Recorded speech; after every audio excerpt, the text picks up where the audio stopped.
তুমি তৌফিক দাও খোদা, তোমাকে চেনার তুমি তৌফিক দাও, নিজেকে চেনার তুমি তৌফিক দাও খোদা, তোমাকে চেনার তুমি তৌফিক দাও।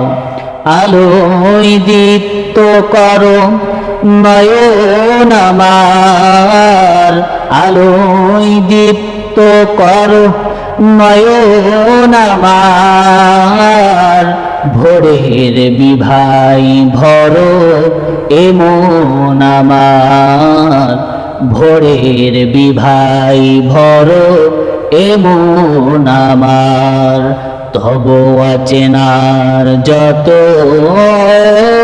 পর্দা সরাও, নিজেকে চেনার তুমি তৌফিক দাও খোদা, তোমাকে চেনার তুমি তৌফিক দাও, তোমাকে চেনার তুমি তৌফিক দাও।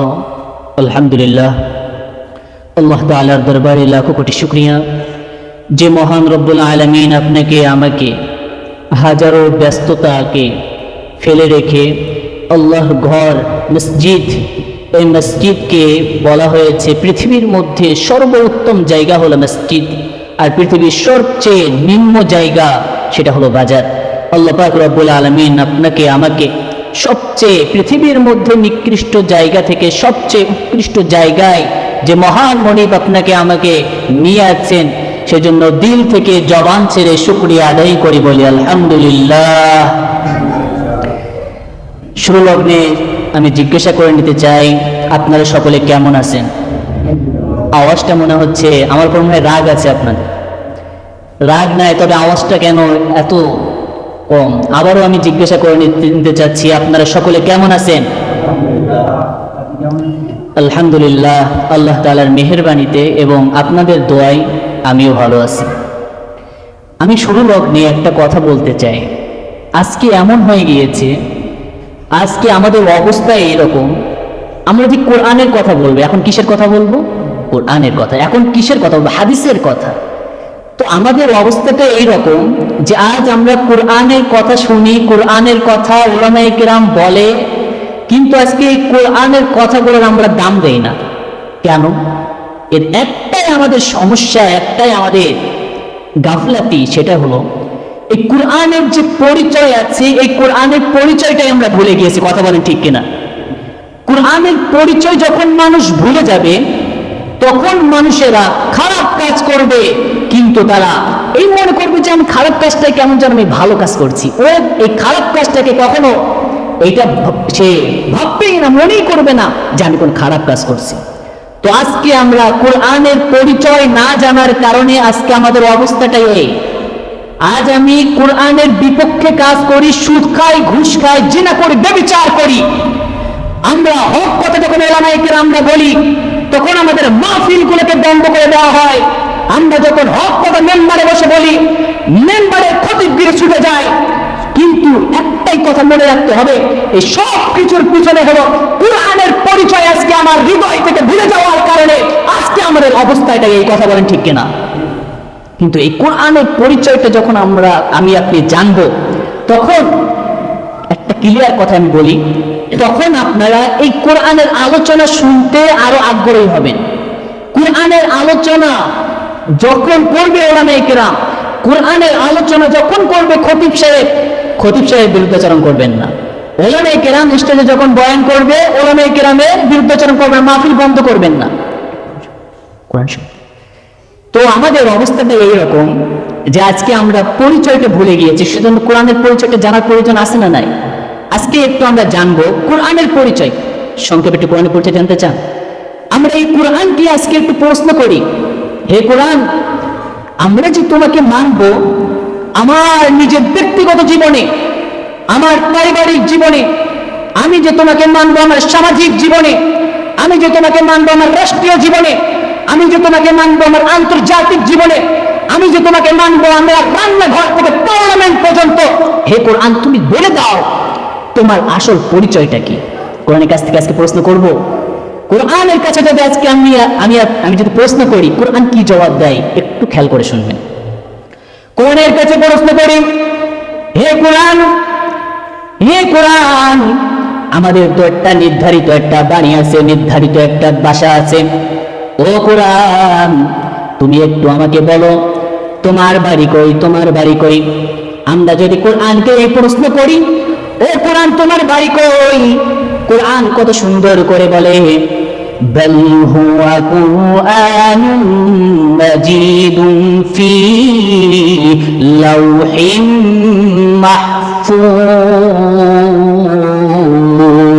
আল্লাহু আকবার। কোরআন কত সুন্দর করে আজ থেকে ১৫০০ বছর আগে কত সুন্দর করে উত্তর দিয়ে দিচ্ছে। আরে শুনে রাখো পৃথিবীবাসী, তোমরা আমার কাছে এই প্রশ্ন করবা, আমি জানতাম, এই কারণে এই প্রশ্নটা আমার ভেতরে আছে। আমি কোরআন আমার ভাষা হলো লাউহে মাহফুজে। আল্লাহু আকবার। কোরআনের ভাষা তাহলে কোথায়? লাউহে মাহফুজে। ও কোরআন, বুঝলাম তোমার ভাষা লাউহে মাহফুজে। আমাদের তো নির্ধারিত একটা মাস আছে, আমাদের জন্মের একটা নির্ধারিত মাস আছে না নাই? আমাদের সকলের জন্মের একটা নির্ধারিত মাস আছে। ও কোরআন, তোমার কাছে জানতে চাই তোমার মাস কবে, তুমি নাজিল হয়েছে কোন মাসে? কোরআন কত সুন্দর করে আজ থেকে ১৫০০ বছর আগে আমাদের এই প্রশ্নের উত্তর কত সুন্দর ভাবে দিয়ে দিচ্ছেন। আরে পৃথিবীবাসী শুনে রাখো, আমি কোন মাসে নাজিল হয়েছি? আল্লাহ পাক রব্বুল আলামিন পবিত্র কালামুল্লাহ শরীফের মধ্যে বলেন, শাহরু রমাদানাল্লাযী উনজিলা ফীহিল কুরআন।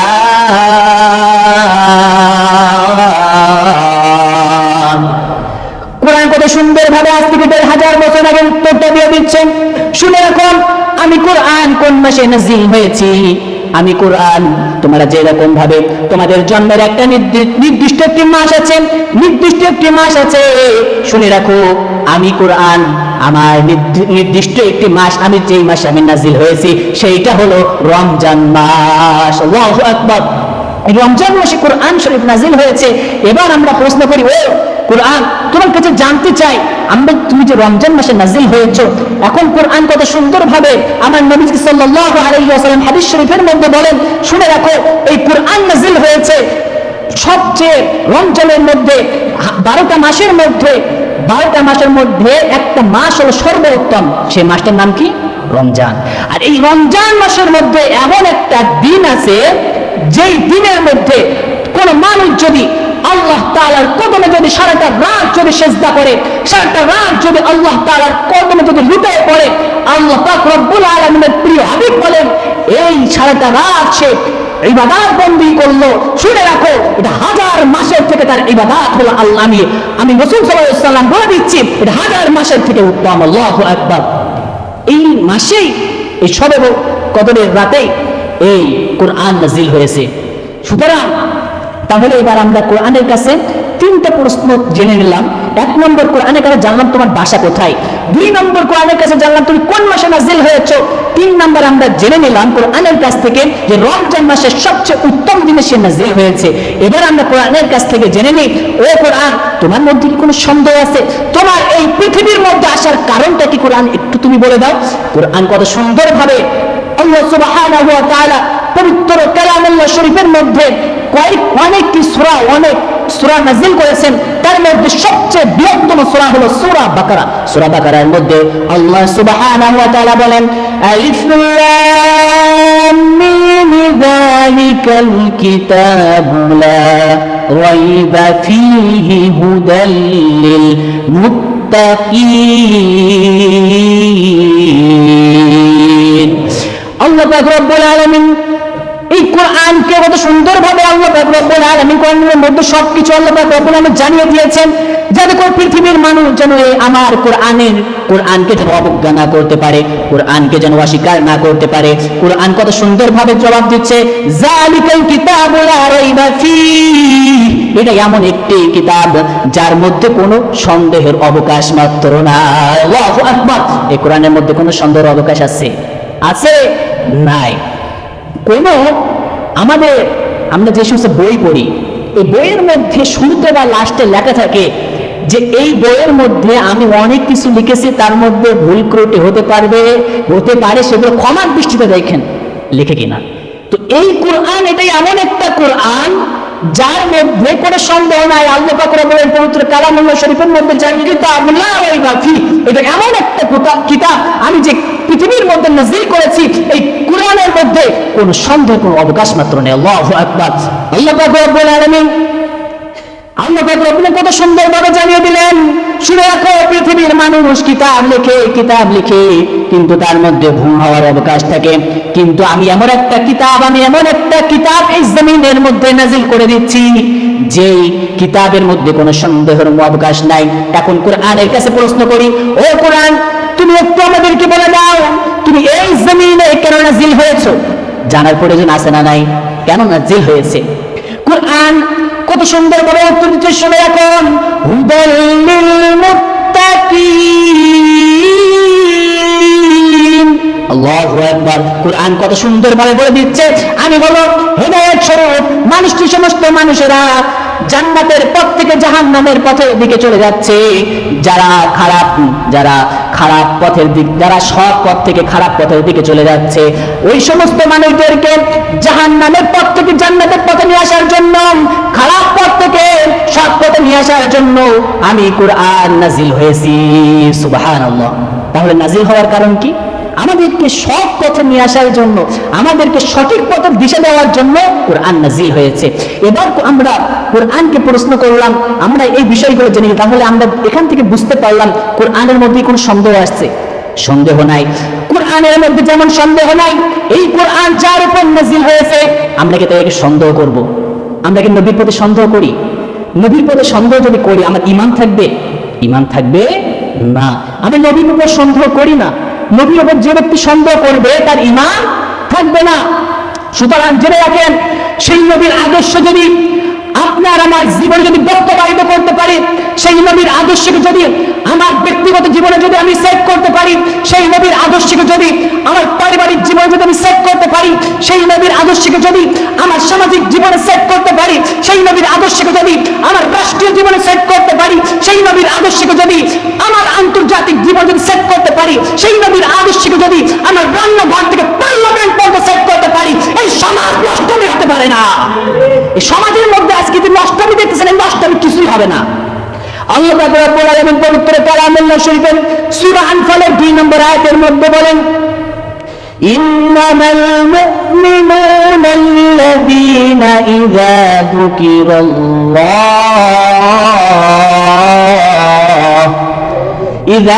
যুকিরাল্লাহু ওয়াজিলাত قلوبهم وإذا تليت عليهم زادتهم إيمانا وعلى ربهم يتوكلون।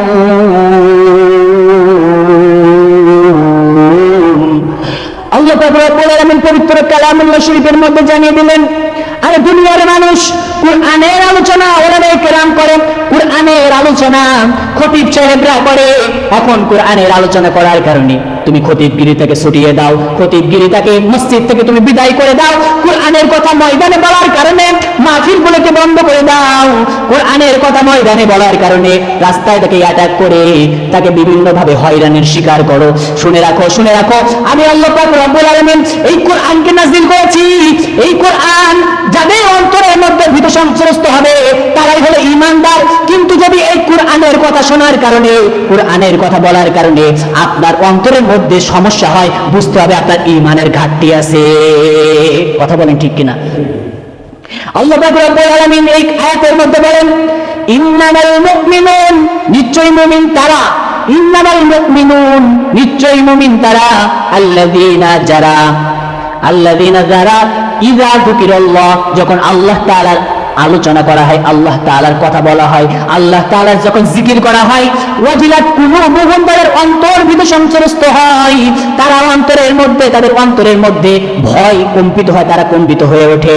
এবং আল্লাহ পাক রব্বুল আলামিন বলেন, ওয়া ইযা তুলিয়াত আলাইহিম আয়াতুহু যাদাতুহুম ঈমানা, এবং যখন আল্লাহ তাআলার এই আয়াতগুলোর কথা বলা হয় তাদের ঈমান আরো বৃদ্ধি পায়।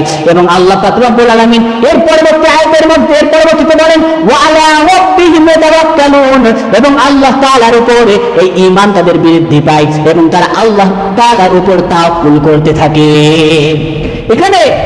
এখানে যে আল্লাহ পাক রব্বুল আলামিন বললেন ইযা যিকিরুল্লাহ, ইযা যিকিরুল্লাহ এর তাফসীর গ্রন্থের মধ্যে তাফসীর ইবনে কাসিরের মধ্যে আছে এখানে ইযা যিকিরুল্লাহ বলার দ্বারা বলা হয়েছে আল্লাহ তাআলার বিধিবিধান, চুরি করলে হাত কাটা, জিনা করলে যদি কোনো বিবাহিত পুরুষ জিনা করে তাকে হক প্রয়োগ করে তাকে পাথর নিক্ষেপ করে তাকে রজম করে হত্যা করা। এখানে যারা অবিবাহিত তারা যদি জিনা করে তাদেরকে এভাবে পাথর নিক্ষেপ করা, এই সমস্ত প্রত্যেকটা যে বিধিবিধান আছে এই বিধিবিধানের কথাই হলো বলা হয়েছে ইযা যিকিরুল্লাহ। আল্লাহ তাআলার যখন আলোচনা করা হয় অর্থাৎ আল্লাহ তাআলার যে শরীয়তের বিধান এই বিধানগুলোর যখন কথা বলা হয় তখন এক শ্রেণীর মানুষ আছে তাদের জলে কথা বলেন না কেন, ঠিক কিনা? কিন্তু আজকে ওলামায়ে কেরাম আলোচনা করছে, কোরআনের কথা বলছে, কোনটা সঠিক কোনটা বেঠিক কোনটা কি এইটা হলো আপনাদের সম্মুখে প্রকাশ করছে, এটা আপনাদের সম্মুখে বলছে। কিন্তু এইটা বলার কারণে যদি আপনারা ইমাম সাহেবের খতিবগিরি ছুটিয়ে দেন, আপনারা যদি মাহফিল করে বন্ধ করে দেন, তাহলে বলেন তো আপনি মুমিন থাকলেন না মুনাফিক হয়ে গেলেন? সুতরাং আমাদের বুঝতে হবে কোরআনের আলোচনা যেখানে হয় মনোযোগ সহকারে শ্রবণ করতে হবে, মনোযোগ সহকারে বুঝতে হবে। আপনাদের সম্মুখে শুরুতে একটি আয়াত আমি তেলাওয়াত করেছি, এই আয়াতটার সংক্ষিপ্ত তর্জমা করে আমি ইনশাআল্লাহ আমার বয়ান শেষ করে দিব। আল্লাহ সুবহানাহু ওয়া তাআলা সূরা ফুরকানের 63 নম্বর আয়াতের মধ্যে বলেন ওয়া ইবাদুর রাহমানিল্লাযীনা ইয়ামশুনা আলাল আরদি হাওনা ওয়া ইযা খাতাবাহুমুল জাহিলুনা قالوا سلاما। আল্লাহ পাক রব্বুল আলামিন এই আয়াতের মধ্যে জানিয়ে দিলেন ওয়া ইবাদুর রহমান, রহমানের বান্দা তো তারাই, রহমানের বান্দা তো তারাই। ওয়া ইবাদুর রহমানিল্লাযীনা ইয়ামশুনা আলাল আরদি, যারা জমিনের মধ্যে যখন চলাচল করে হাওনা বিনয়ের সাথে চলাচল করে, জমিনের মধ্যে যখন চলাচল করে বিনয়ের সাথে চলাচল করে। আজকে দেখা যায় আমি 2 টাকার মালিক হয়েছি, আমার আর চেনাই যায় না। কথা বলেন না কেন, ঠিক কেন? সমাজের মধ্যে মানুষ আছে না নাই? 2 টাকার মালিক হয়েছে, আরে ভাই তার আর চেনাই যায় না। তাকে যেন এখন তার সঙ্গে মুসাফা করতে গেলে এখন লাইন দেওয়া লাগে। কথা বলেন না কেন, ঠিক কিনা? তার পা মাটিতে আর পড়ে না। 2 টাকার মালিক হয়েছে, তোমার এই অবস্থা। এখানে আমার আল্লাহ পাক রব্বুল আলামিন বলেন রহমানের বান্দা তারাই যারা জমিনের মধ্যে যখন বিচরণ করে, জমিনের মধ্যে যখন চলাচল করে তখন তারা বিনয়ের সাথে চলাচল করে, তখন তারা নম্রভাবে চলাচল করে। আল্লাহ পাক রব্বুল আলামিনের পরে বলেন ওয়া ইযা খাতাবাহুমুল জাহিলুনা ক্বালু সালামা, আর যখন কোনো মূর্খ মানুষের সঙ্গে কথা বলে, মূর্খ মানুষের সঙ্গে যখন বাদ বিতর্ক হয় তখন সে তাকে গালাগালি না দিয়ে তাকে বলে সালাম, আসসালামু আলাইকুম, তোমার উপর শান্তি বর্ষিত হোক। কিন্তু এইরকম মানুষ সমাজের মধ্যে আছে। ওই একজন যদি এক বাপের নাম ধরে গালি দেয় তো অপরজন 14 বাপের নাম ধরে গালি দেয়। কথা বলেন ঠিক কিনা? এই আমাদের মধ্যে আমরা রহমানের বান্দার মধ্যে কি অন্তর্ভুক্ত হলাম? বলেন এখানে আল্লাহ পাক রব্বুল আলামিন 2টা কথা বললেন। 1 নম্বর বললেন রহমানের বান্দা তারাই আল্লাযীনা ইয়ামশুনা আলাল আরদি হাওনা, যারা জমিনের মধ্যে যখন চলাচল করে হাওনা নম্রভাবে চলাচল করে, বিনয়ের সাথে চলাচল করে। 2 নম্বর রহমানের বান্দার কথা বললেন যে কি ওয়া ইযা খাতাবাহুমুল জাহিলুনা ক্বালু সালামা, যখন কোনো মূর্খ মানুষের সঙ্গে কথা বলে, মূর্খ মানুষের সঙ্গে যখন কথাবার্তায় লিপ্ত হয় তখন তাকে গালিগালাজ করে না, বরং বলে তোমার উপরে শান্তি বর্ষিত হোক। এইটাই হলো রহমানের বান্দার হলো গুণাবলী। আল্লাহ তাআলা আমাদের সকলকে আল্লাহ তাআলার প্রিয় বান্দা হওয়ার তৌফিক দান করুক, সকলে পড়ুন আমিন।